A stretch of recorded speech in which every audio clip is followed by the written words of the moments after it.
Pessoal, obrigado pela presença. Espero poder trazer algumas reflexões com esse nosso encontro, né? As discussões. Não, acredito que não vou acrescentar muitas coisas novas, né, na nossa vida, mas, tipo assim, ativar, clarear algumas coisas que estão um pouco, digamos, sem muita cor, né? Mas a gente sabe que elas estão acontecendo aí no nosso dia a dia. Vocês chegaram a conhecer alguma obra de Zygmunt Bauman? Bauman? Está lendo? Moderno. E por que a questão da a leitura? O que foi que ativou a leitura? Bom, em primeiro lugar, que estou inscrito em matriculado em disciplinas eletivas do mestrado na Univale, gestão de políticas públicas. Lá tem uma matéria que trata líquida de Zygmunt Bauman. Aí ver essa palestra, assim, tem alguma coisa que eu tenho. É nesse sentido que eu tenho. Aí eu resolvi comprar e estou achando bem legal a obra aqui. E vim também, por curiosidade, aprender mais aí, né? Eu acho que deve ter coisas boas para a gente aqui. Sim. Mais alguém conhece alguma obra? Fez alguma leitura de Bauman? Não? Não? Algum vídeo no YouTube já assistiram? Não também? Existem vários vídeos no YouTube dele, né? Quem quiser, de uma forma rápida, muitas vezes, coletar algumas informações, algumas ideias dele. Isso é. Quando do mestrado, Bauman acabou falecendo aí no início de 2017, em janeiro de 2017. Quando do mestrado, acabei escrevendo um artigo, junto com o meu orientador, que é o Dr. Rodrigo Goldschmidt, sobre esse tema. E por isso resolvi apresentar. Digamos, é um resumo do artigo que eu escrevi. Foi publicado na revista dos tribunais, né? Foi escrito junto com o Dr. Rodrigo. E o Bauman, algumas obras básicas dele, digamos, O Amor Líquido, ele é uma das obras básicas dele, né? Essa que você também tem ali, a Modernidade Líquida também. A Riqueza de Poucos beneficia todos nós. Vida a Crédito. Né? O Mal-Estar da Pós-Modernidade. Para que serve a Sociologia. Capitalismo Parasitário. 44 cartas do mundo líquido moderno e Confiança e Medo na Cidade, né? São algumas obras dele. Ele tem cerca de 40 obras, mas eu acredito que, lendo algumas obras, Amor Líquido, Modernidade Líquida, ele tem uma outra obra recente agora, a última dele ali, também eu não me lembro o nome, ele escreveu junto com outra pessoa. São obras que praticamente retratam as ideias gerais dele acerca dessa sociedade líquida que nós vivemos hoje, né? Foi um dos autores assim que me chamou bastante atenção na época da faculdade. E um outro autor, que eu sei que não é o objeto aqui esse aqui é o de Jurs também. Esse é bem interessante a leitura dessa obra do Christopher de Jurs. Também. São dois franceses, né? Tanto Bauman como o de Jurs. Bem, apresentação, eu sou juiz substituto. E como juiz substituto, né, sempre brinco, né, o juiz mais competente, né? Você sabe o porquê dessa brincadeira da competência? Da amplitude da jurisdição, né? Porque a competência é o limite da jurisdição, né? E como juiz substituto, tu atua em todo o estado de Santa Catarina, né? Quando tu titulariza, a tua competência fica reduzida. E quando você passa a ser desembargador, só vocês não vão falar para os desembargadores, né? A competência fica mais reduzida ainda. Por quê? Porque nem sozinho ele não pode mais julgar, só com mais dois juntos, né? Então eu faço essa brincadeira dizendo, olha, mas vamos deixar de lado qualquer outra interpretação que não seja meramente de brincadeira. Tá? Então, o presente trabalho objetiva analisar os estudos de Bauman sobre as relações sociais e suas repercussões nas relações de trabalho. Tudo o que for falado em termos de relações sociais, vocês ficam... É um olho do peixe ou olho no gato, sempre olhando para as relações de trabalho. Por quê? Porque as relações de trabalho é uma espécie de relação social. Né? Não tem como desconectar, ela não sai fora, ela está imbricada com as relações. Se a gente fosse fazer um raciocínio, pensar lá naquela obra da Folha de Papel, Ferdinand Lassalle, a Constituição, que ela não mantém conexão com a realidade, ela não passa de uma mera folha de papel. Né? Então, há uma interconexão entre a realidade e a Constituição, pelo menos deve ter, para ter efetividade essa Constituição, senão ela não consegue sobreviver, não passa de uma mera folha de papel. Então, essas repercussões que vão acontecer no mundo do trabalho, na execução do trabalho, no próprio direito do trabalho. Então, tudo acaba sendo afetado. Né? E relações sociais, aqui usa a expressão relações sociais, vocês sempre analisam também sob o viés como relações sociais econômicas sociais, porque sempre a economia ela vai estar conectada nesse assunto. Né? E com o advento da lei da reforma trabalhista, a análise dessas relações aprofunda-se no campo trabalhista, né? Que precisam ser repensadas. Repensadas por quê? Porque nós estamos tendo uma ressignificação com relação a várias situações do que são os valores. Os valores de antes não são os valores atuais. Então, nós temos uma determinada, digamos, fomos moldados em determinados valores, mas esses valores eles estão sendo desconstituídos, reconstituídos, reavaliados, ressignificados, né? E Bauman vai trazer várias situações onde aquilo que hoje nos é interessante, amanhã deixou de ser. Por quê? Porque nós passamos de uma determinada sociedade para uma outra sociedade, né? Não quer dizer que a outra morreu, mas ela está convivendo enquanto uma está ganhando corpo, digamos assim, uma relação entre nuvens. Alguém já se deparou e, desculpe a viagem filosófica agora, e ficou olhando para uma nuvem? Hã? Alguém sabe onde a nuvem nasce, onde ela morre, qual é a crista dela, para onde que ela vai, né? Daí você fica olhando uma nuvem, perde um tempo e fica olhando as nuvens, porque a beleza das coisas está nas coisas simples e não nas mais efêmeras. E daí você passa a analisar uma nuvem e vê que determinada nuvem que é pequenininha, ela começa a ganhar corpo, ela atrai as outras nuvens para si, vai tornando uma nuvem maior, que em determinado momento pode chegar a ser uma cúmulus nimbus. Sabe o que é uma cúmulus nimbus?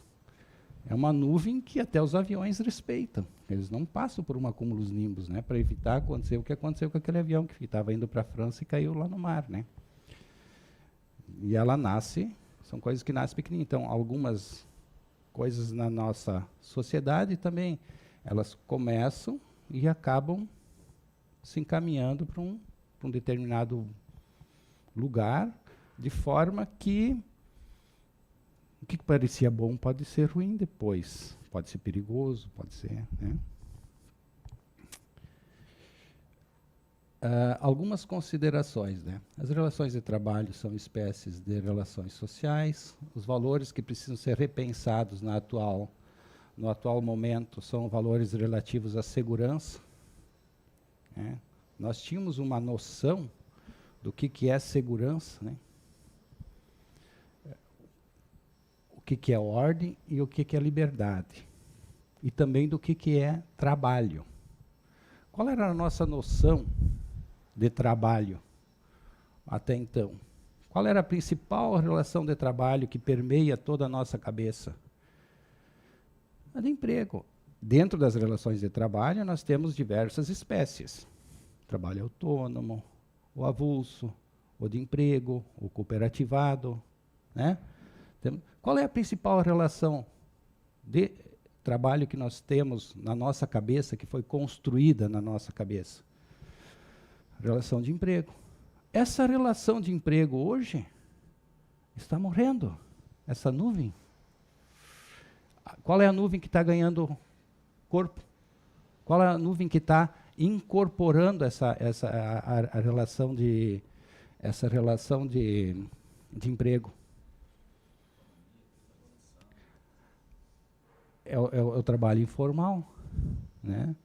O trabalho terceirizado, né? As empresas hoje, uma empresa hoje que tem 1.000 empregados, empregados com vínculo direto com a empresa. É bem provável que daqui a 2 anos essa empresa ela vai ter 200 empregados direto e 800 terceirizados. Isso importa, tem reflexos, por exemplo, na questão de acidentes do trabalho. Eu acho que vocês também me conhecem, porque eu apareço bastante nas mídias sociais aqui do tribunal. Eu sou gestor do programa Trabalho Seguro, aqui no estado de Santa Catarina. E nessa condição de gestor, junto com o desembargador Roberto Guglielmetto, a gente realiza diversas atividades com os diversos atores sociais, prefeitos, vereadores, empresas, sindicatos, trabalhadores, escolas, crianças, tudo com o objetivo de trabalhar a prevenção e a conscientização. Só para vocês terem número, já retomo uma outra parte que eu esqueci. As coisas vão passando na cabeça e o cara vai se perdendo aqui. Nessa situação das relações de trabalho em termos acidentários, de cada 100 trabalhadores, só para vocês terem uma ideia geral, 100 trabalhadores, cerca de 25 a 30, média 28, são trabalhadores terceirizados. De 100, 25 são terceirizados. 75 são trabalhadores com vínculo direto com a empresa. Entende? Então, numa empresa, temos 3 trabalhadores que são com vínculo direto com a empresa e tem um que é terceirizado, que trabalha nela. Atualmente, quais são os setores que são terceirizados? Se a gente fosse pensar aqui em termos de tribunal, limpeza, segurança, muitas vezes, né? Aonde vocês acham que acontece mais acidente de trabalho? No grupo dos terceirizados, que são só 25, ou no grupo dos direto, que são 75 dos trabalhadores? 75% dos trabalhadores. O número de acidentes de trabalho que acontece no grupo dos 25 é 3 vezes mais do que no grupo dos empregados diretos. Então, hoje, os acidentes de trabalho acontecem 3 vezes mais nos terceirizados, porque as condições de trabalho, as questões relativas à segurança do trabalho são menos cuidado. Tem-se menos cuidado e menos trato com o cuidado em relação ao trabalhador. E qual a relação de trabalhadores diretos e terceirizados no Brasil? Nós temos um grupo de 13 milhões, segundo as notícias, de desempregados.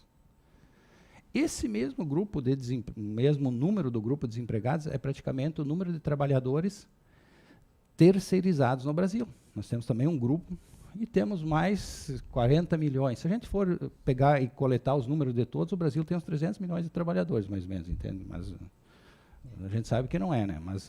Então, são cerca de 40 milhões de trabalhadores diretos, 12, 13 milhões de terceirizados. Esse grupo dos terceirizados praticamente concorre para a ocorrência da metade dos acidentes de trabalho, em razão das precárias condições de trabalho. Então, a gente faz esse alerta quando visita as empresas, na realização de terceirizações, tem contratação de terceirização, tem que procurar contratar empresas sérias, que não anoitecem, não amanhecem, né, diante da ocorrência do acidente de trabalho, cujos reflexos e indenizações são mais substanciosos, né. Contudo, a reforma trabalhista, acho que já foi objeto de estudo de vocês, ampliou. O que era a terceirização? Vocês sabem também de onde surgiu a terceirização? Lá a finalidade da terceirização, a terceirização surgiu nos Estados Unidos na Segunda Guerra Mundial, com o objetivo de fazer o quê? De aumentar a produtividade. Não tinha nada de aumentar lucro, é aumentar a produtividade em relação ao trabalho. O trabalho de quê? De produzir armas. Porque tinha os trabalhadores que sabiam fabricar os canhões.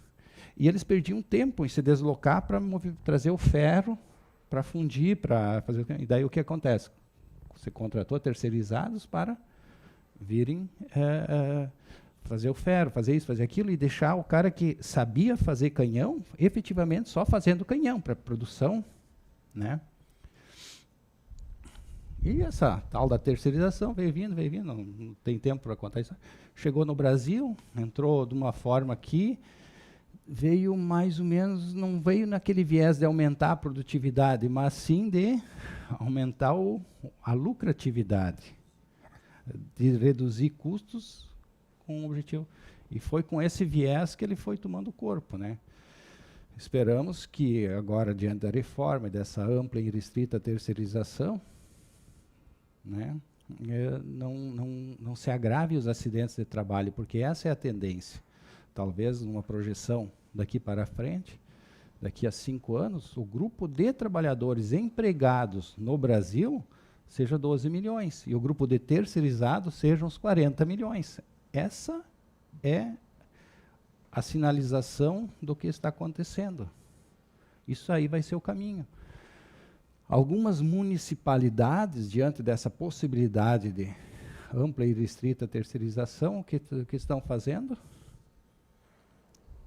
O corpo de funcionários do município é 18 pessoas. Professores terceirizados. Saúde terceirizada. Estão assim, ó, limpando. O RH do município, terceirizado. Precisa RH, né? Quer dizer, praticamente vai virar uma prestação de serviços, como ocorre em muitos lugares. É uma prestação de serviço. Cada um na sua área, né? E esse está sendo o caminho. E nesse contexto, talvez nós sejamos aquilo que a sociedade lá fora olha para nós e diz os privilegiados. Mas somos espécies, posso falar bobagem? Em extinção. Eu tenho que começar a me controlar, né? Essa sinalização que se aponta para nós, né? Então nós vivemos num mundo globalizado e atomizado ao mesmo tempo. Nós precisamos nos conectar a tudo, né? Mas eu quero viver o meu mundo, o meu direito, a minha lógica, que eu seja respeitado como pessoa, né? Mas, ao mesmo tempo, eu quero participar de tudo. Mas vocês têm que me ouvir, certo? Preciso ter voz, preciso ter vez. A sociedade, então, nós temos ela está em constante mutação, né? E hoje nós vivemos uma fase capitalista, socialista, um momento de ressignificação de vários valores, principalmente aqueles que eu coloquei lá no começo. A segurança, a ordem, liberdade, valores de liberdade, né? Hoje, antigamente, Felipe, como é que era a relação de casado? Casou para viver junto, né? É isso? Desculpe eu fazer essa... É uma relação social, né? Né? Hoje, quantos casam e não vivem juntos? Não vivem juntos. E tipo assim, tu acha que não acontece, mas isso porque tu não fala com o teu amigo, ou com a tua amiga, né? Porque dali a pouco, eu estive agora num velório e o meu amigo, essa aqui é minha esposa. Nossa, prazer, né? O amigo dele há bastante tempo, um advogado, joga bola.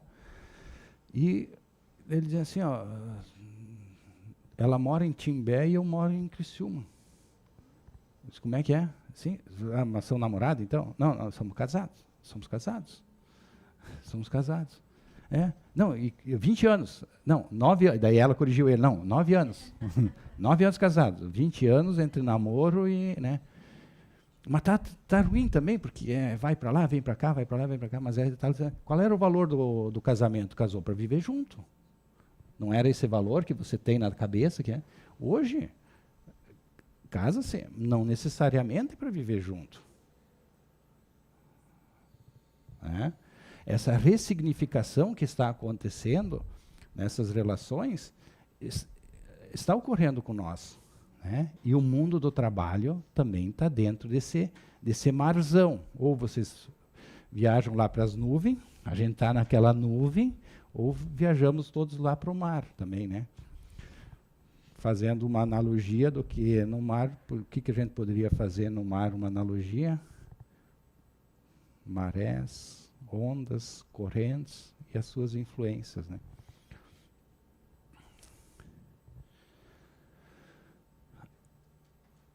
Nos tempos atuais, de uma sociedade líquida, as relações sociais estão mais instáveis. Pessoal, sociedade líquida, por quê? Alguém tem a ideia do porquê líquida? Depois eu vou chegar nesse ponto, mas só para estabelecer uma conexão. O que seria uma sociedade líquida? Guarda semelhança com o estado líquido, né, da matéria, né, da água, no caso. Uhum. Se amolda facilmente, se evapora, se transforma, se transporta, toda fluida, se adapta. Uhum. Ela não mantém uma forma definida. Ela, digamos, ela depende muitas vezes do meio que está inserido. Se tu botar num meio redondo, ela vai ficar redondo. Se botar num meio quadrado, vai ficar quadrado. Então, ela é muito influenciada pela forma do recipiente que a contém. Se a gente fosse fazer depois no final eu vou fazer um fechamento com a questão dos vasos comunicantes. Acho que todo mundo teve lá nos idos, né, do primeiro grau, o princípio dos vasos comunicantes, não sei se lembram, né, da iniciação à ciência lá. Então, sociedade líquida por quê? Porque ela, digamos, tu não pode definir o que são esses valores. Como eu falei, o que antes era um valor para você relativo à segurança, hoje não é mais. Né?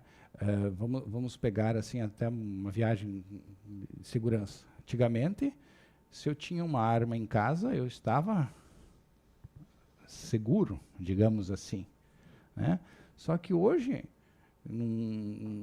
vamos supor, num determinado lugar, tu é abatido por um laser que vem de um satélite, sabe? Tu nem sabe de onde que veio o tiro, né? Quer dizer, o teu agressor é algo invisível, você não consegue saber de onde que vem, para onde que vai, você simplesmente morreu. Né? Mas eu estou com uma... Né? Às vezes tem uns vídeos que passam lá dos Afeganistão, dos Talibã lá, e tem um sniper lá, o cara, né? Então, as relações sociais estão mais instáveis e rápidas, tanto na sua formação, na sua manutenção e na sua extinção. Hoje, eu não conheço ela.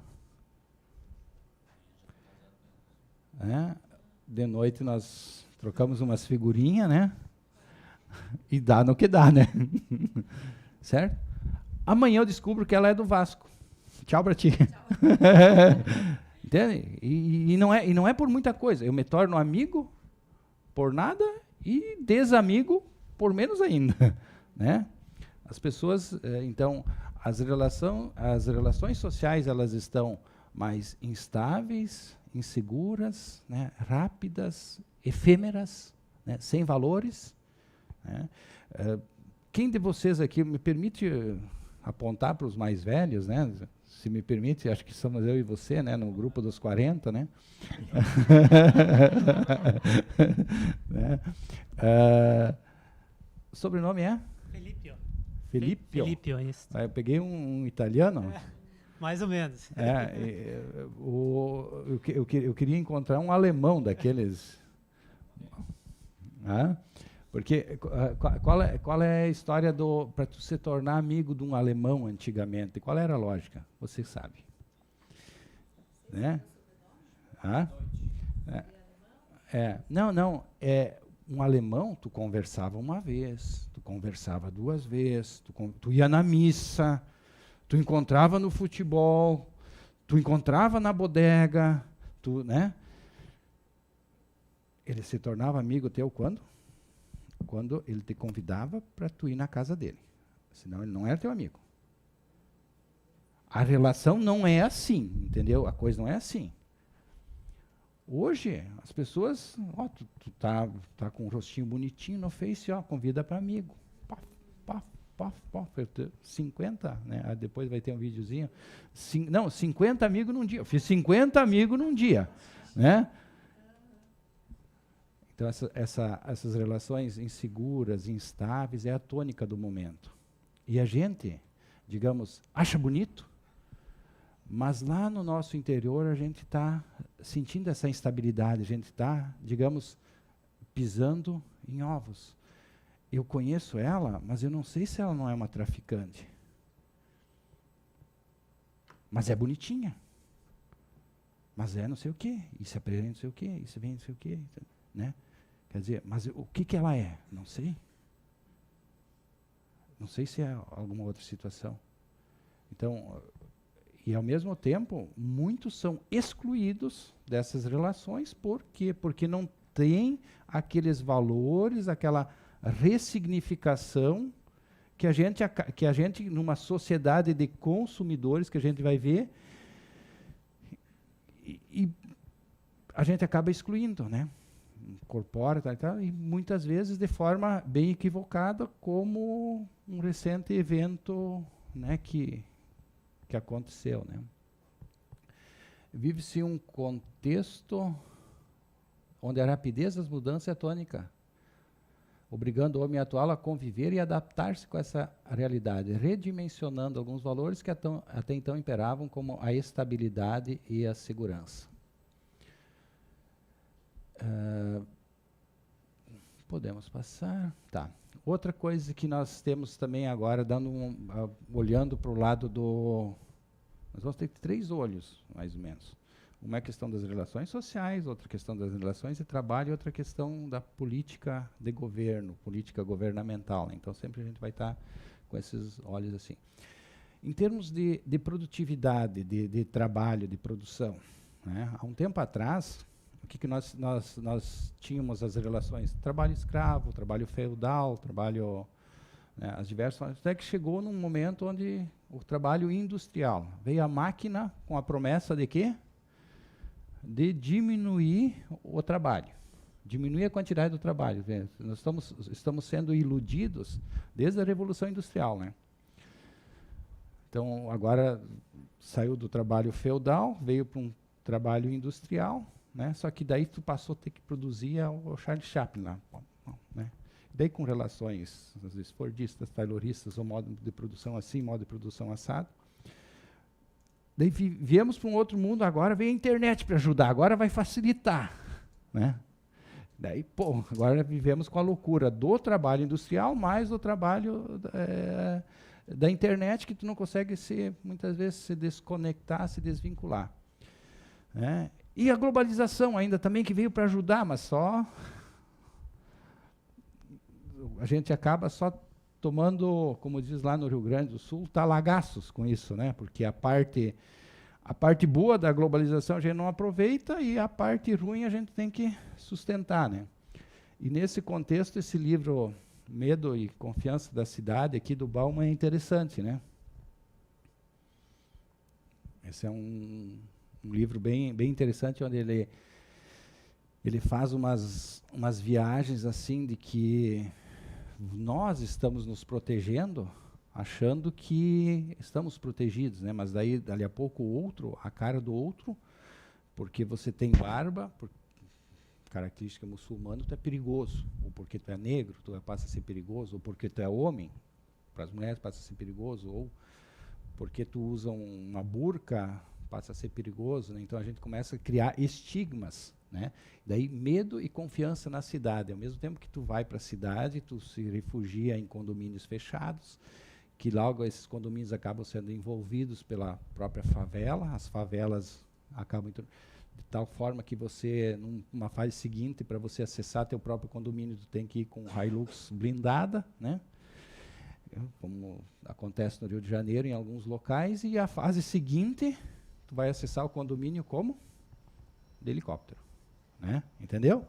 Mas, digamos assim, tu começou toda essa ideia do condomínio fechado, de modo que, não, eu vou morar num condomínio fechado, eu estou protegido. Né? Mas depois vai se incrementando a necessidade disso, disso, e criando aquela ressignificação de valores. Né? E esse modo de produção também industrial é massivo, intenso e agora também mais tenso. Né? Não sei onde foi que eu li, mas eu fiquei com isso na cabeça, né?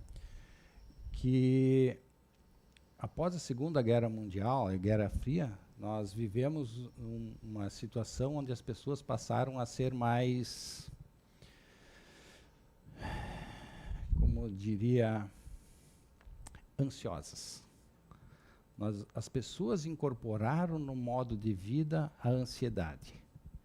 Isso na pós-Guerra Fria, entende? A ansiedade de ter, a ansiedade de fazer, de apresentar, de estar, de mostrar, entende? As pessoas são ansiosas para tudo, nesse sentido. Então, nós vivemos numa era da ansiedade. E acredito que por volta dos anos 2000, nós incorporamos mais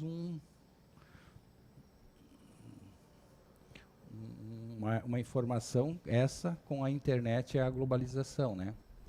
Que incorporamos a era da informação, né? E nesse contexto nós também ficamos mais alienados.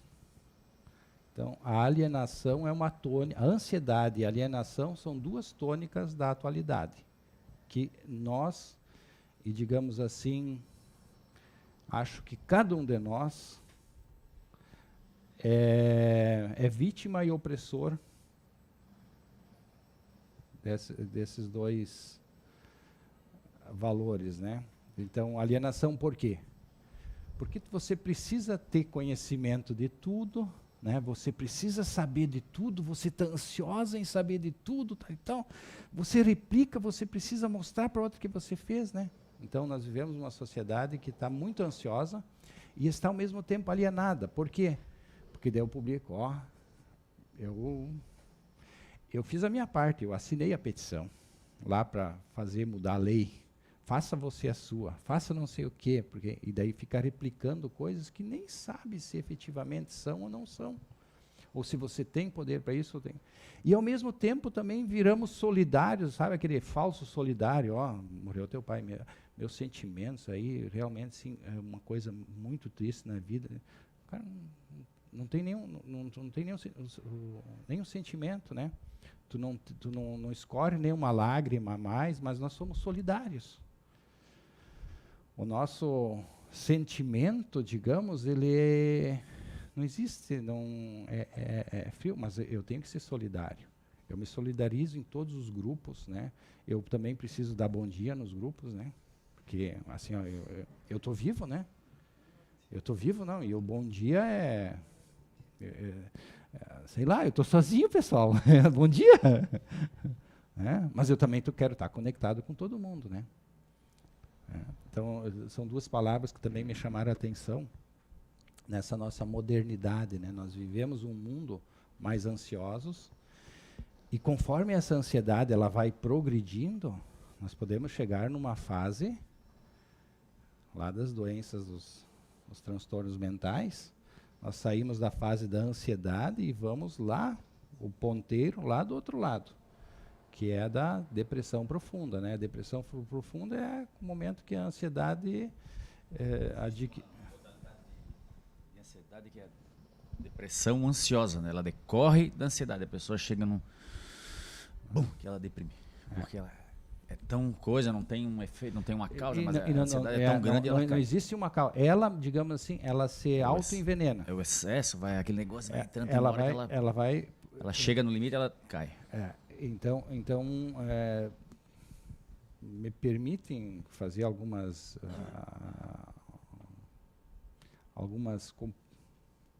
acho que não, não vou fazer, acho que não, mas assim, algumas categorias de pessoas, né, estão num grupo onde que a necessidade de se manter visível, sobressalente nesse grupo, as torna constantemente ansiosas, entende? Então, numa multidão, se você fosse olhar a multidão aqui, ele precisa pegar e se sobressair, entendeu? Por quê? Porque ele precisa ser diferente. Vou dar um exemplo para vocês, assim, me permitam viajar e dar um exemplo agora com relação a mulheres. Mas assim, hoje, por exemplo, assim, então a ressignificação dos valores, né? Vamos pegar a sobrancelha, né? Hoje a sobrancelha, como era a sobrancelha há 3 anos atrás?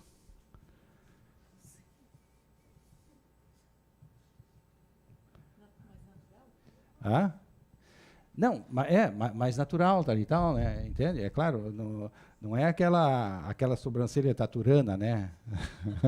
Agora tu gostou da...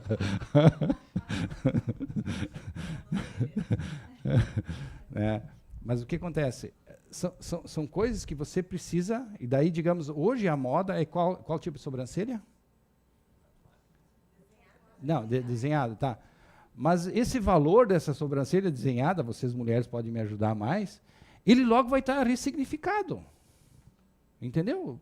Com certeza, até o final do ano vai ter um novo tipo de sobrancelha. Te prepare para a mudança. Entende? E você precisa você está ansiosa para isso aí. Por quê? Porque eu quero ser a primeira a estar com essa nova sobrancelha. Porque eu preciso mostrar. Entende? E essa é a sociedade de consumidores que Bauman passa a falar. Que a sociedade de consumidores é aquele que vai viver eternamente insatisfeito. É a necessidade é a compulsividade. Tem o celular bom, mas precisa de um outro, porque ele não precisa melhorar, mas o celular precisa, né? Entende? E vai indo, e assim vai indo, né? A roupa, o computador, a casa, o carro, né? Então, tu vive correndo atrás de determinadas coisas. E vai se tornando cada vez mais ansioso. E nas relações de trabalho isso também acontece. Vamos lá. Felipe, quantos anos está no tribunal? 9 anos. 9 anos. O que tu queria? Antes tu estava onde? Antes eu era advogado de uma empresa pública. Mas era ansioso para entrar para um... Talvez sim, em outra situação, outro concurso. Sim. Entrar num concurso, ter uma certa estabilidade, né? Então, assim, o que a gente faz? A gente vai sempre querendo algo mais. Então, mesmo como empregado, pessoal, muitas vezes o empregado numa empresa, ele está... aqui é um apoio para pular para lá, né? E as empresas também estão com esse olhar com relação aos seus empregados, né? Hoje, se você não se atualizar, vai perder a comissão, entende? Porque ela vai se atualizar, ela vai vir com MBA, não sei o quê, entende? Então, da mesma forma que não é só um que olha para o outro de forma, digamos, maquiavélica em termos de competitividade, de lucro, disso e aquilo. Todos acabam se olhando assim. Quem fala? Não, falam sempre do empregador. O empregador não, mas o próprio empregado. O cara hoje ele é pedreiro da construção civil. Ele está querendo ser um mestre, né? Ou um pequeno empreiteiro, entendeu? Ele tá querendo, né? Aí daí, muitas vezes, as pessoas vão se preparando para isso. Claro, faz parte de um processo de evolução também. Não dá para dizer assim, teu pai era criador de gado, tu vai ser criador de gado. Teu pai não sei o quê.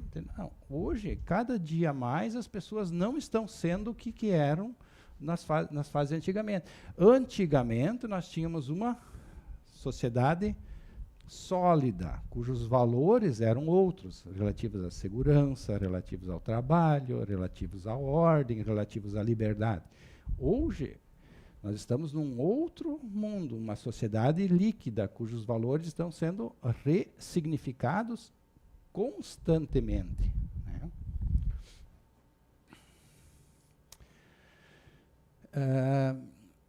Então, ao final desse portão da sessão de preparação. Aqui também tem a questão da Constituição aqui, que eu vou retomar depois, tá? Tá. Outra situação que nós temos em termos políticos, em termos de Brasil. O Brasil é um país emergente, é um país relativamente novo. Né? Eu me lembro de uma aula aos idos dos anos 2000, com o Heck, Luiz Afonso Heck, uma aula de pós-graduação lá na Unijuí, um pessoal bastante esquerdista lá. E, tipo assim, a defesa meio intransigente e o posicionamento do professor na aula, porque ele era digamos, um Kelsen, assim, sabe? A lei é para ser cumprida. Não tem como tu descumprir a lei. A lei foi feita para ser cumprida, ponto. Se a lei não está boa, mude-se a lei. Mas o pior é um Estado sem lei. Porque daí vai ficar, ora porque tu é mulher, ora porque tu é homem, ora porque tu é... A lei tem que ser cumprida. Então, essas normatização, foi por isso que foi criado o Estado. E ele foi enfático nesse posicionamento, né, do cumprimento da lei. E no Brasil, qual é a situação do Brasil como país? É um país novo, emergente, onde se criou um povo dependente do Estado. Ao contrário do que acontece em grande parte dos países que já têm 2.000 anos, 3.000 anos, tem uma evolução, o povo não é dependente do Estado. A relação de dependência não existe. Agora, no Brasil, é uma relação de dependência que vem desde a época que os primeiros aportaram aqui, seja na distribuição de capitanias hereditárias, seja na concessão disso, na entrega daquilo, né, e daí, digamos assim, há uma relação de dependência do Estado, queiramos ou não queiramos ver, mas há, seja por parte dos trabalhadores, seja por parte dos empregadores. Concessão de empréstimos, concessão disso, benefício daquilo, do Estado, isenção fiscal para as empresas. É o Estado abrindo mão de uma série de coisas. Para a mesma coisa com relação aos trabalhadores. Perdeu o emprego, seguro-desemprego, bolsa não sei o quê, vale gás, entendeu? Há uma dependência da sociedade em relação ao Estado no Brasil. E é uma dependência, digamos, agravada com algumas questões que, possivelmente, mais tarde, eu até pretendo escrever um artigo sobre o jeitinho brasileiro, né? Que é um problema muito sério. Então, existe um sistema também de exploração e dependência, né, no nosso, um povo atrelado e dependente do Estado. Eu falo tanto atrelado como muitas vezes empresas, né, que dependem do Estado, né, como muitas vezes os próprios trabalhadores que dependem do Estado, né, em termos de concessão de benefícios. E com o advento da lei da reforma trabalhista, a análise dessas relações aprofunda-se, considerando a atual realidade, a reforma proposta e os objetivos da nação. Né? Então, aqui nós temos uma situação que fica agravada nesse contexto todo. Né? Vou retomar depois a situação, né? Qual é a finalidade da Constituição olhando para o trabalho? É a proteção do trabalho. O trabalho dignifica, né? O trabalho serve para você melhorar a sua condição social. O trabalho serve para te garantir direitos, né?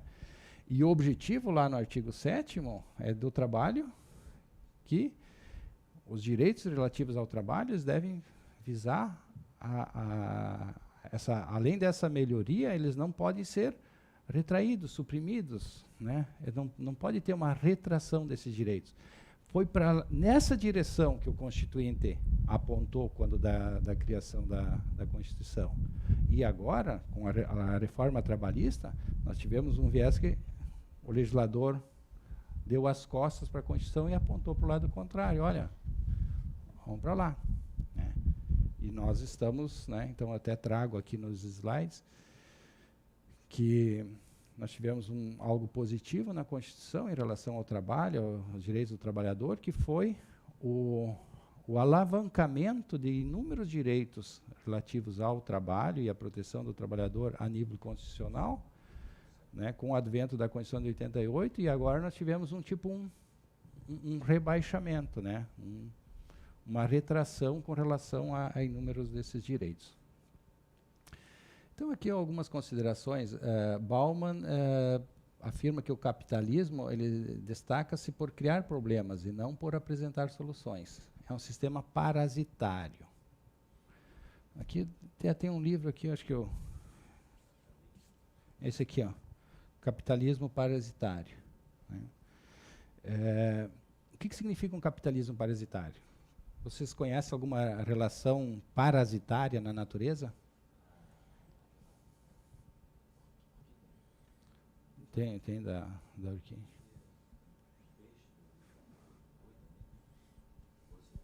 Tem nas próprias pessoas, né? Nas próprias pessoas, né? Aliás, nós temos tantos parasitas em nós que sem eles nós não sobreviveríamos, né? Alguns bons, outros maus. Né? Mas,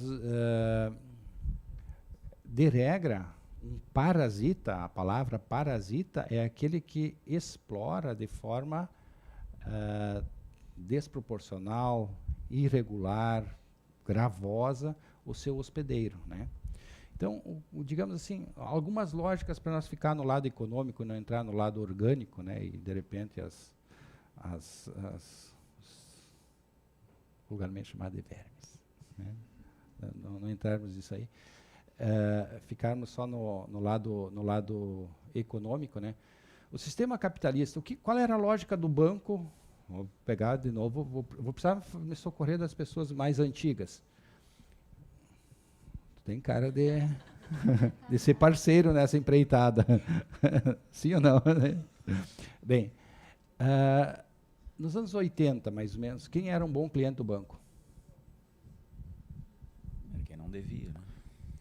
Quem não devia era um cliente mediano. Quem era o bom cliente? Aquele que tinha uma boa poupança. Bastante dinheiro, que tivesse uma boa poupança. Quem era o cara respeitado lá dos Cafundó? Era o cara que tinha uma boa poupança. Esse cara que tem hoje uma boa poupança, ele é considerado um bom cliente do banco? Quem deve mais, né? Paga mais juros. Né? Não paga mais juros. São outros sistemas. Hoje, digamos assim, é considerado um bom cliente de um banco aquele que toma empréstimo, aquele que usa cartão de crédito, né? Sim, isso é. Então, houve também uma ressignificação com relação ao valor de quem que é um bom cliente, né? O capitalismo parasitário, ele se caracteriza por isso aí. Ele está tendo que se inovar para ver novas formas de exploração e ele não fica parado, entendeu? Então não é hoje, tu pode até ter uma poupança, mas tu não é considerado um bom cliente do banco. Tu não é, porque o teu saldo médio, mas qual é a tua situação específica? Então eu trago esse exemplo aqui do banco, né? Só para fazer aqui caderneta de poupança e cartões de crédito, né? Então, houve uma ressignificação. É claro, o capitalismo ele vai criando coisas. Nos anos 80 não tinha cartão de crédito, né? Hoje, então, houve um redimensionamento, né, com relação a isso. E aqui tem Bauman diz assim, novas terras virgens serão encontradas e novos esforços serão feitos para explorá-las, por bem ou por mal. até o momento em que a sua capacidade de engordar os lucros dos acionistas e as gratificações dos dirigentes for exaurida, né? Então é uma referência assim à questão do capitalismo, que isso aí está, digamos, é a tônica atual. Se a gente pensar, várias relações se encaminham para isso aí. Não só econômicas, pessoal. Não só econômicas, mas as próprias relações de trabalho, as próprias relações sociais, meu amigo. Eu sou teu amigo enquanto tu permanece no cargo de juiz. Não, enquanto tu for como tu, né? Aliás, como eu digo e dizia lá em Criciúma, né, quando eu saio na rua, muitas vezes nem me conhecem, porque eu estou de chinelo de dedo, e eu falava lá para um senhor lá que é o vice-presidente da Regional Sul da Fiergs, não vai me conhecer quando tu me encontrar, fica tranquilo, né? Claro, quando tu está assim, tu conhece, né? Te chama a atenção, né? E um advogado fazendo uma vez uma brincadeira com os clientes dele, na porta do fórum ali o Jamil do Colonete, tá? Não, só para tu te localizar, né? E daí ele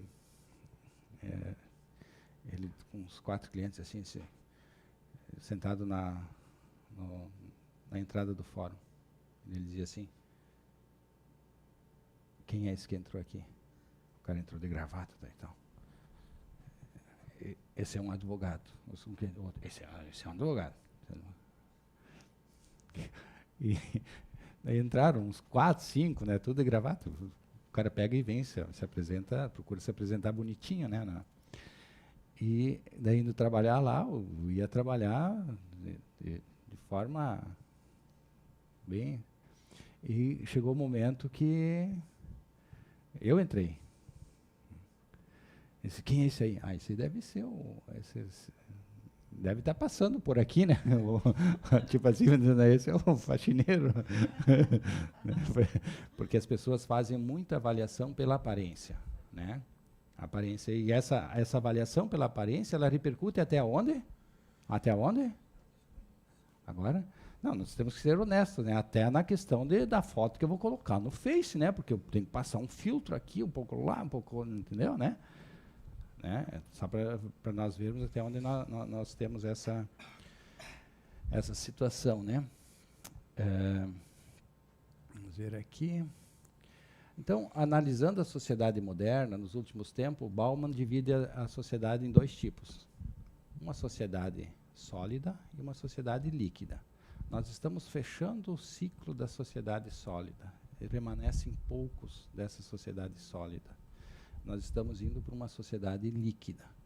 Nós saímos de uma sociedade de produtores e estamos indo para uma sociedade de consumidores, né? Numa sociedade sólida, quais eram os valores que imperavam? Tu buscava segurança, tu buscava estabilidade, tu buscava aposentadoria, né? São os pais. Teu pai queria que você fosse o quê quando você crescesse?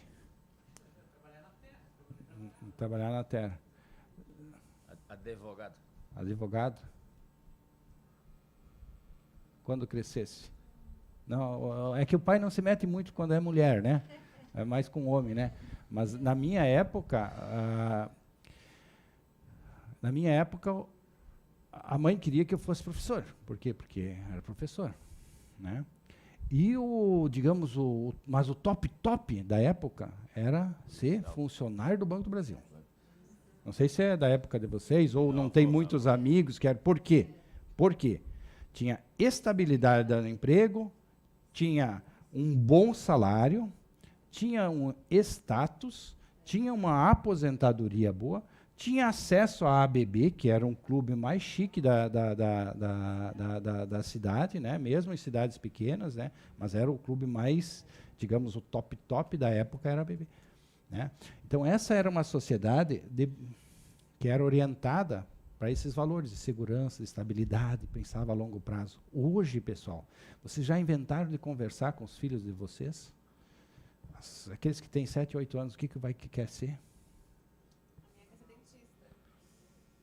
Ela tá ainda, ela entrou na transição, ela entrou na loucuragem da internet.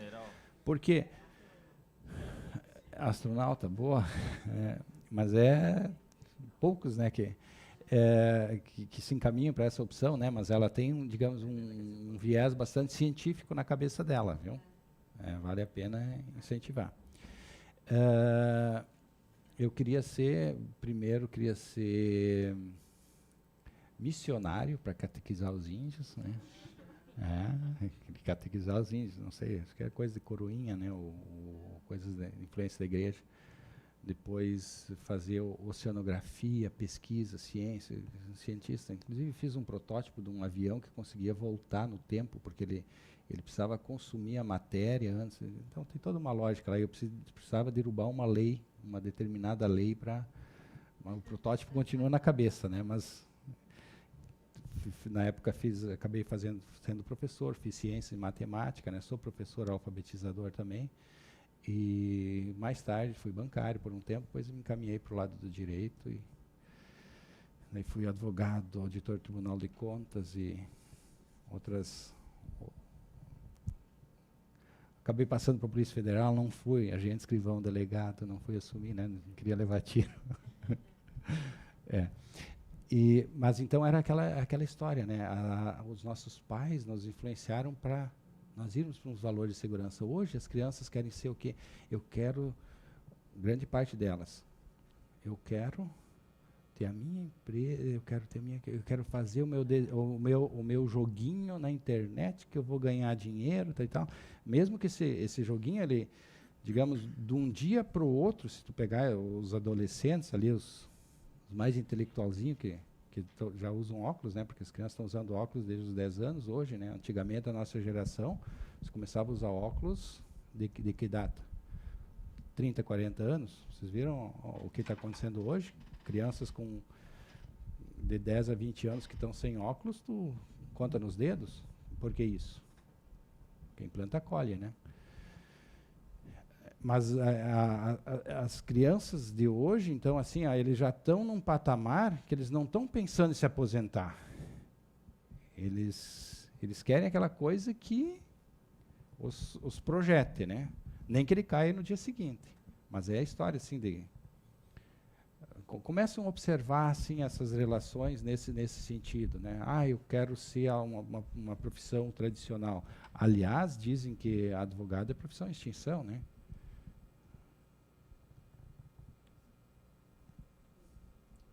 Sim. Inclusive sistemas de robótica, etc, né? Então, esses são os novos valores que se traz. Então, nessa fase sólido moderno, a satisfação parecia residir na promessa de segurança a longo prazo e não no desfrute imediato dos prazeres. Só que hoje, o que você quer hoje? Até o próprio trabalhador braçal, muitas vezes ele trabalha para no final de semana, né? Trabalha para a noite e tal, com algumas situações onde ele quer o prazer imediato, né? Às vezes ele trabalha para assistir o show, né? Ou futebol, ou sei o quê, mas é o quê? Ele quer um desfrute imediato, nem que a conta está vermelha lá no banco, né? Ou está devendo para um outro lugar, ou deve em alguns lugares na conta lá de comprar comida. Contudo, o desejo da segurança e os sonhos de um estado estável e definitivo não se ajustam na sociedade de consumidores, fase atual da nossa sociedade. Então, nós vivemos numa fase de consumidores. Nós estamos numa fase líquida, né? E com isso está se aumentando gradativamente a imediatidade, a insegurança e a instabilidade das relações. Né? Então, como eu dei aquele exemplo, casaram para morar junto, a coisa não está bem assim mais. Ela passou, e as próprias relações de trabalho estão com esse olhar. Hoje, muitas relações de trabalho que se estabelecem é enquanto você está apresentável, está íntegro, está produzindo. A hora que você decair na produção, que você ficar doente, que você sai o número tal e entra o número tal, certo? E daí Bauman esclarece, o mundo é líquido, pois o líquido jamais se imobiliza. Ele não se mobiliza, nem conserva sua forma por muito tempo, estando sempre em mudança conforme a influência do meio que o cerca, ou com quem ou o que mantém relação. Aqui, então, ele faz essa afirmação, tudo ou quase tudo em nosso mundo está sempre em mudança. As modas que seguimos, os objetos que despertam nossa atenção, né?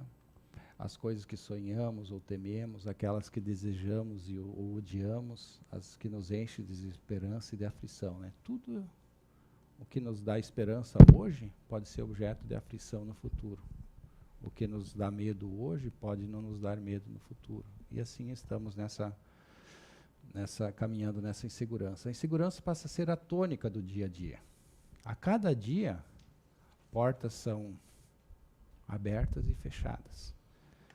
E uma observação que eu faço, a gente tem que saber os momentos de abrir, pessoal, e fechar portas. Né? É muito frio isso, dizer dessa forma. É. Mas a gente tem que saber esse momento de abrir e fechar portas. Né? Eu até estive... Daí eu viajo na maionese, como vinha preparando então, no fim de semana passada, fui num evento onde tinha um determinado cantor, algum de música, né? Mas com uma idade bem avançada. Para vocês terem uma ideia do tempo do... Não dá para dizer, Felipe, do EPA, né? Mas do tempo do Roberto Carlos, quando o Roberto Carlos começou a cantar em 1958. Eles estavam retomando... Com que idade? 80 e lá vai pedrada. Daí o que aconteceu no show? Momento de emoção, o cara caiu no chão ali. Entendeu? É aquela questão assim, ó, às vezes o momento a gente tem que saber fechar portas, né? Às vezes tem que saber abrir portas, às vezes fechar portas, né? E uma das coisas que eu falo também Não, mas tudo bem com ele, né? Só um momento de emoção. Não. Não. Mas são coisas assim. Num determinado momento, tu sabe, o jogador de futebol, qual é a vida de jogador de futebol? Eu sou peladeiro, né, daqueles que acham que ainda jogam, né, mas a cabeça anda e as pernas não obedecem, né, entende? Mas porque o momento de fechar as portas já foi, entende? Tu é de teimoso, né, ou pelos amigos, pela cachaça, né, mas o cara tá brincando por causa disso aí, né? Mas, muitas vezes, em determinadas situações profissionais, a gente tem que saber abrir e fechar portas. Né? Me lembro do sogro lá em... Desculpe viajar na maionese e trazer essas coisas para vocês. Dá para cortar isso aí na gravação? Hein? Não? E, na época, em 1989, 88, Constituição, é na época da Constituição.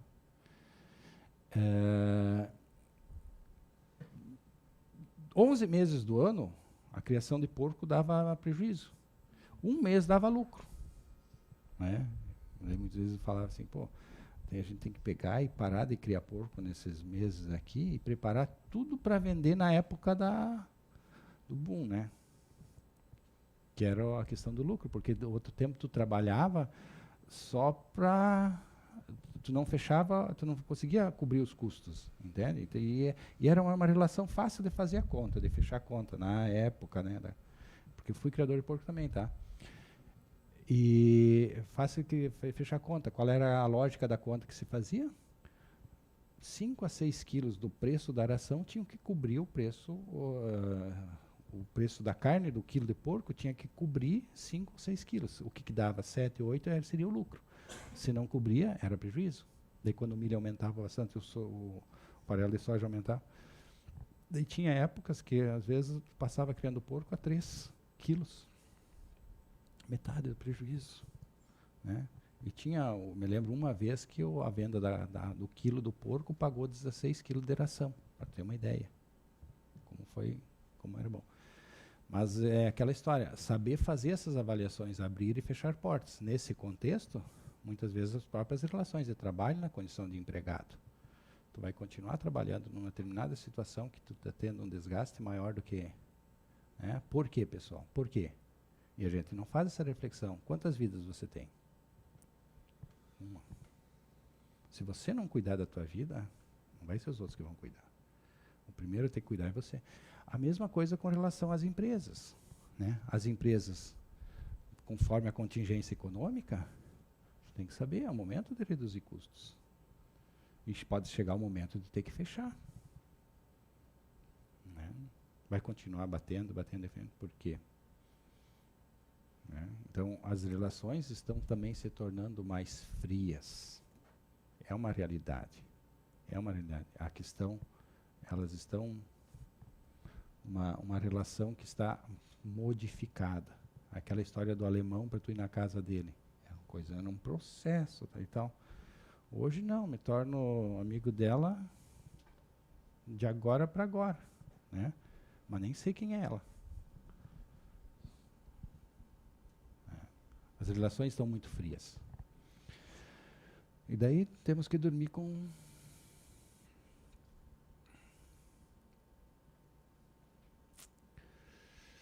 Pode ser, tá. Vamos pegar um vídeo do Bauman aqui para...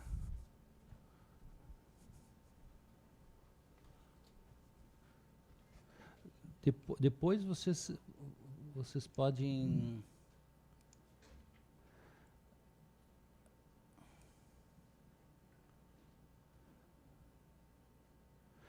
Pessoal, depois vocês pegam esses vídeos na internet aí e assistem, quem tem interesse, só para acompanhar o raciocínio dele. What happened in 20th century was passage from the whole era of world history, namely from society of producers to society of consumers. On the other hand, you had the processes of fragmentation of human societies have been individualized, namely, instead of thinking in terms of community to which you belong, nation to which you belong, political movement to which you belong, and so on, people tend to redefine the meaning of life, the purpose of life, the happiness in life, to what is happening to one's own person, the questions of identity, which play such a tremendously important role today in the world. You have to create your own identity. You don't inherit it. You not only you need to make it from scratch, but you have to spend your life, in fact, redefining your identity, because the styles of life, what is considered to be good for you and bad for you, the attractive, tempting forms of life change so many times in your life.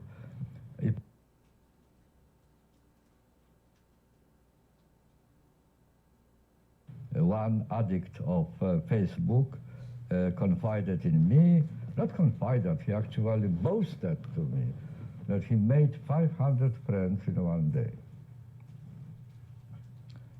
My reply was that I live 86 years, but I don't have 500 friends. I didn't manage to do it. So presumably, when he says friend and I say friend, We don't mean the same thing. It's different kind of friend.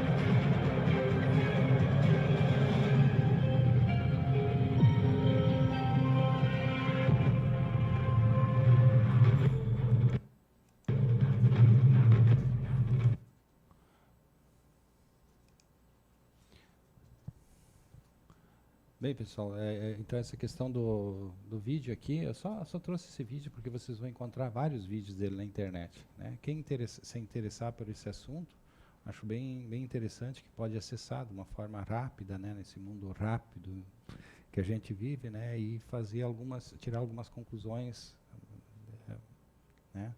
E é claro, a leitura sempre é algo mais rico, né? Aqui.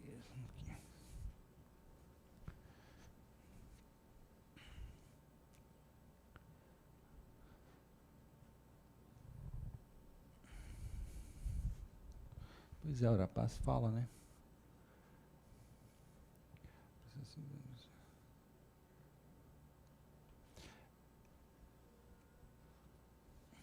Aqui, então, só fazer umas referências, várias partes eu já tratei desses assuntos, né? Transfere-se para o mercado a tarefa de recomodificar o trabalho através da desregulamentação e da privatização.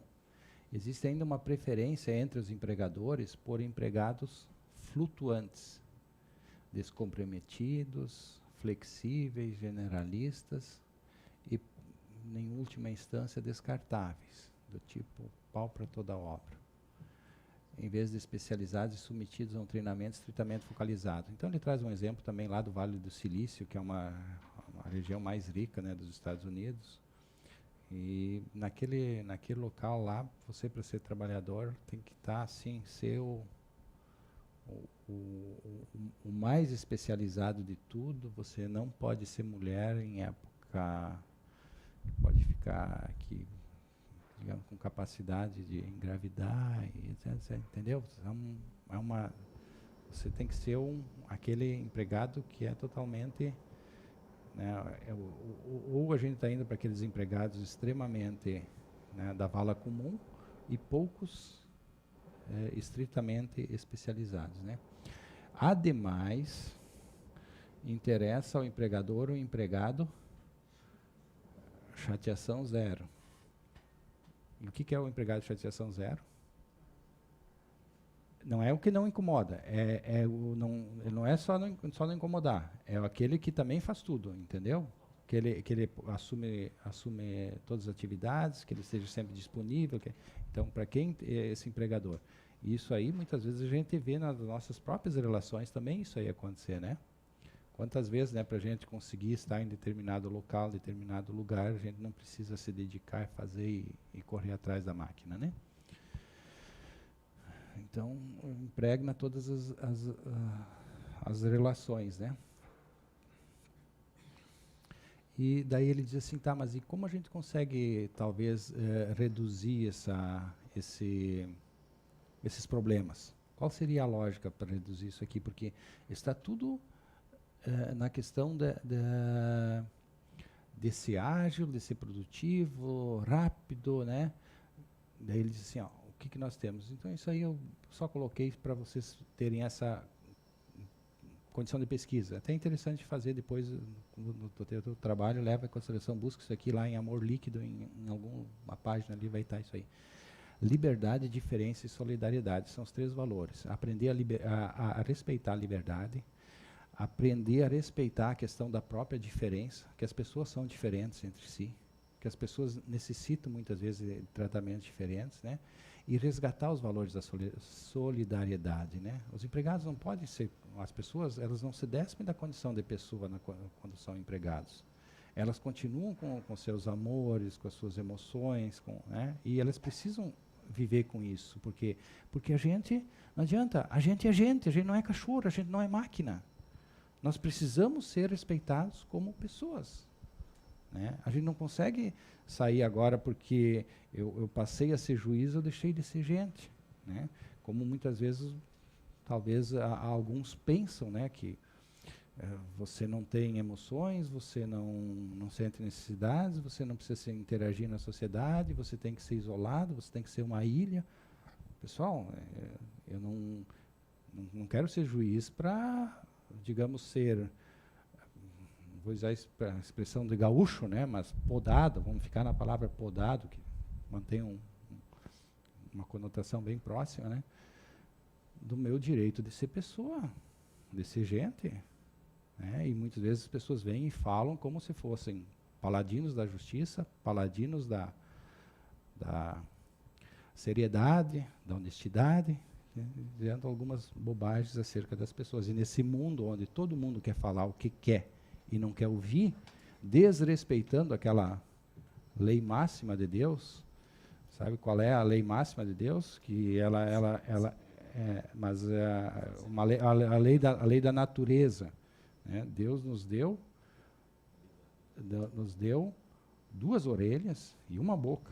Né? Parece que as pessoas estão trocando os valores, estão tendo duas bocas e uma orelha.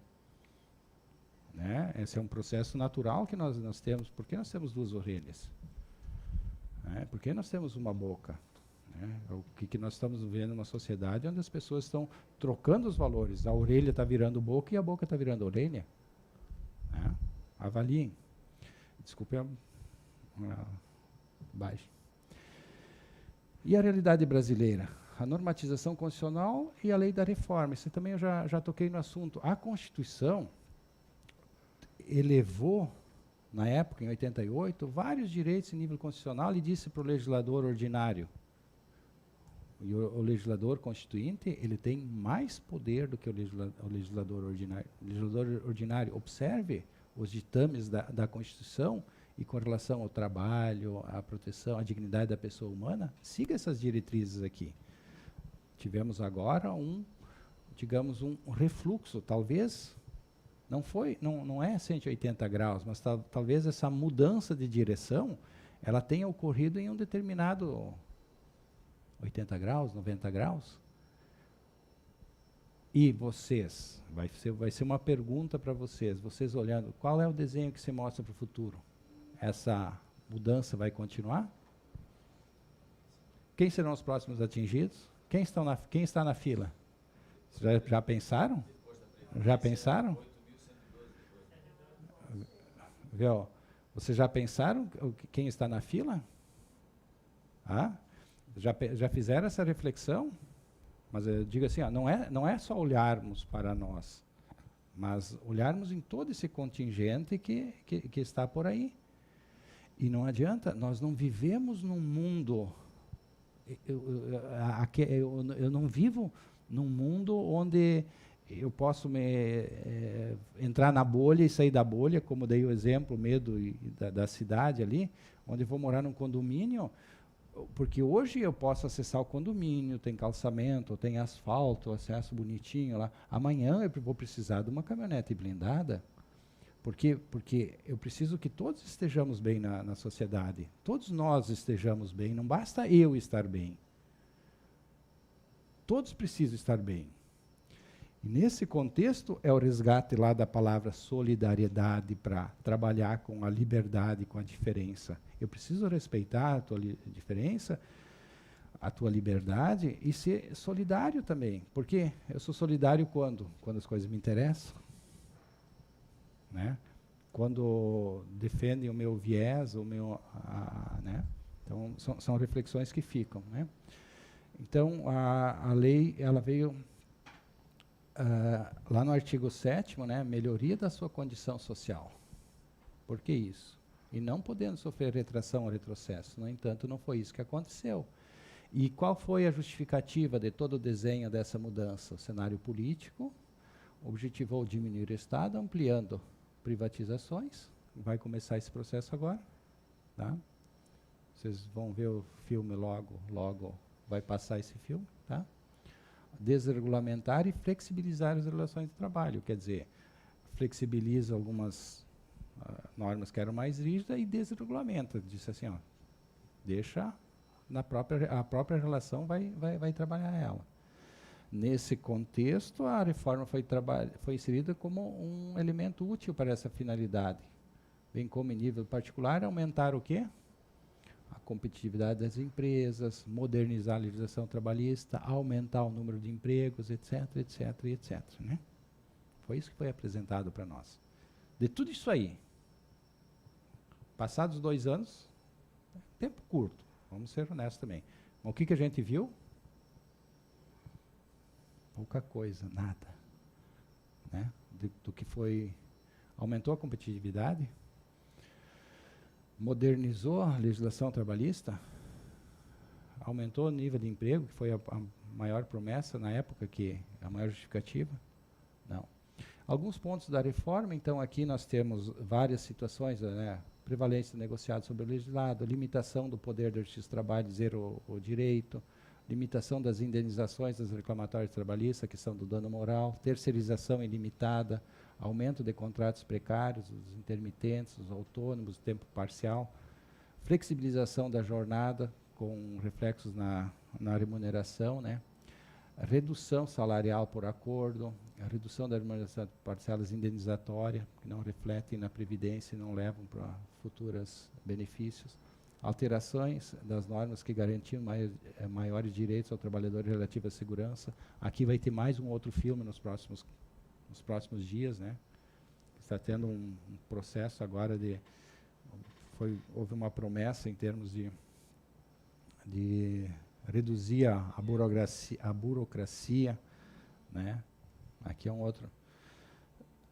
Esse vai ser também um próximo dos filmes, né? Dispensas coletivas sem necessidade dos sindicatos, enfraquecimento das entidades sindicais, né?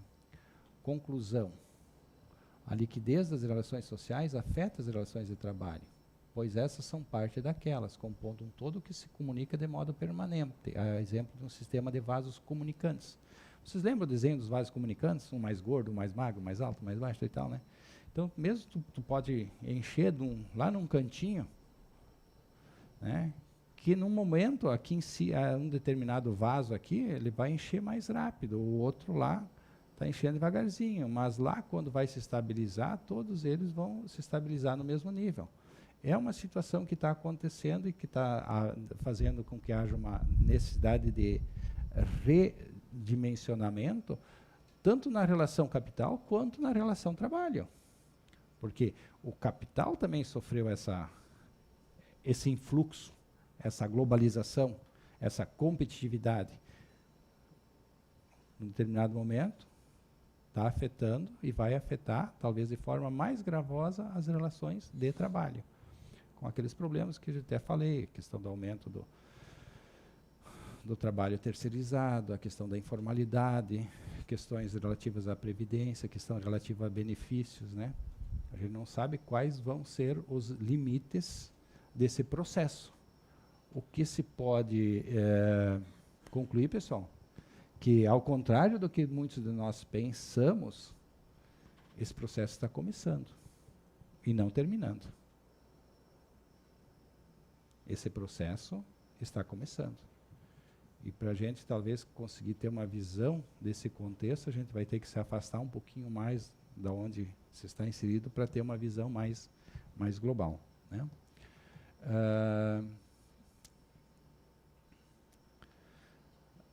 Então, algumas questões aí também que não faz parte as referências. Bem, pessoal, a parte da minha conversa em termos era isso aí. Espero ter podido trazer algumas reflexões para vocês, né? Não quero convencê-los dessas situações que são verdades, mas trazer uma reflexão, né? Tanto para a gente poder reavaliar as nossas relações, né? Quais são as relações efetivamente que eu quero na minha vida, as relações com os filhos, né? As relações com os amigos, né? quais são efetivas as relações que possuem valores, né? O que são o repensar, o ressignificar desses valores, né? E saber que as relações de trabalho também sofrem esse influxo, né? Estamos todo mundo sendo afetados, né? Por isso aí. Tem uma crônica. Será que eu vou me lembrar de contar? Aquele gaúcho lá, como é que é uma crônica do Luiz Fernando Veríssimo. E a crônica ela é mais ou menos assim, né? Que estão todos num barco, né?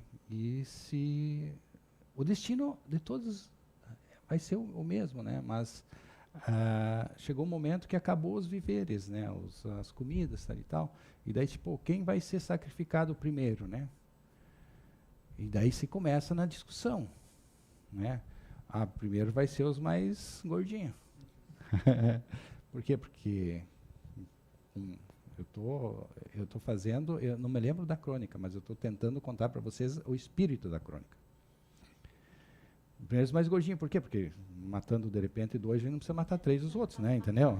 Não, os gordinhos não. O primeiro vai ser temos que matar aqueles que não servem para nada, os que não vão ajudar em nada. Então vamos matar os velhos. Os velhos não, vamos matar os velhos apontando, não.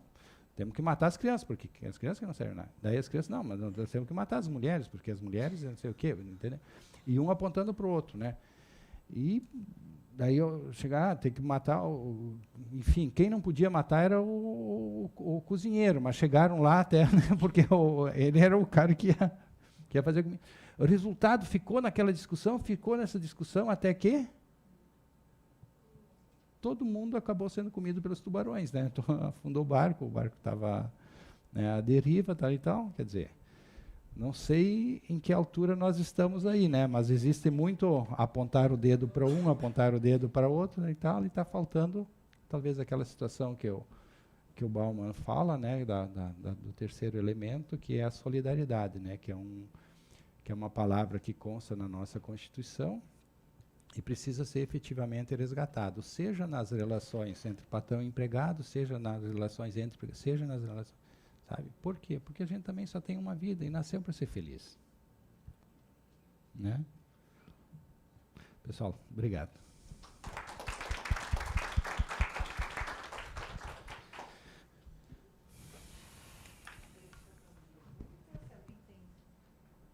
Alguém tem algum comentário, alguma observação, uma pergunta? Doutor Ricardo, não vou estender nem provocar nenhuma outra discussão, só primeiro agradecer, acho bacana trazer um pouco de sociologia aqui. A gente geralmente as palestras têm sido tão técnicas e focadas na lei, né?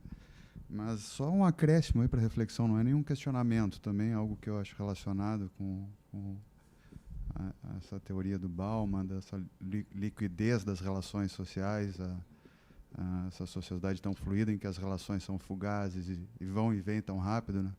E nas relações de trabalho também. E um outro viés disso, e talvez seja um grande problema, a questão da estabilidade, que se critica no serviço público, né, e praticamente se elimina na iniciativa privada. Alguns estudos da sociologia também apontam que a estabilidade, na verdade, é um dos principais motivos de precarização na percepção dos trabalhadores. Ou seja, as pessoas vivem essa ansiedade de viver com a faca no pescoço o tempo todo, né, e serem responsáveis pelo seu próprio sucesso, né? E nesse ponto eu queria destacar o trabalho também de um outro sociólogo, Richard Senet, que fala sobre a corrosão do caráter. Então, para quem conhece, e basicamente ele fala que o caráter é construído ao longo da vida a partir de laços que vão se estabelecendo, laços sólidos, a partir de uma estabilidade que permite a construção de relações sólidas, de uma narrativa coerente ao longo da vida. Então, me parece que toda essa loucura que a gente vive, de relações tão sem solidez, né? Sim. Por esse lado, acaba sendo muito ruim. E a legislação trabalhista indo nesse viés também de flexibilizar tudo. Acho que aliado à solidariedade, aí eu destacaria essa corrosão do caráter que é tão prejudicial para a sociedade. Só um acréscimo aí. Sim, não, muito obrigado. Com certeza enriquece sempre essa discussão, né? Bauman, ele não é o dono da verdade, né? Ele está trazendo algumas reflexões, né? Conforme os estudos que ele realizou, né? E a gente sabe o quanto é importante, muitas vezes, essa densidade com relação aos laços entre, digamos, entre as pessoas. Né? Falo eu assim, entre a mãe e o filho. Né? O porquê 6 meses para a mãe, por que 8 meses para a mãe? Para estreitar, para apertar mais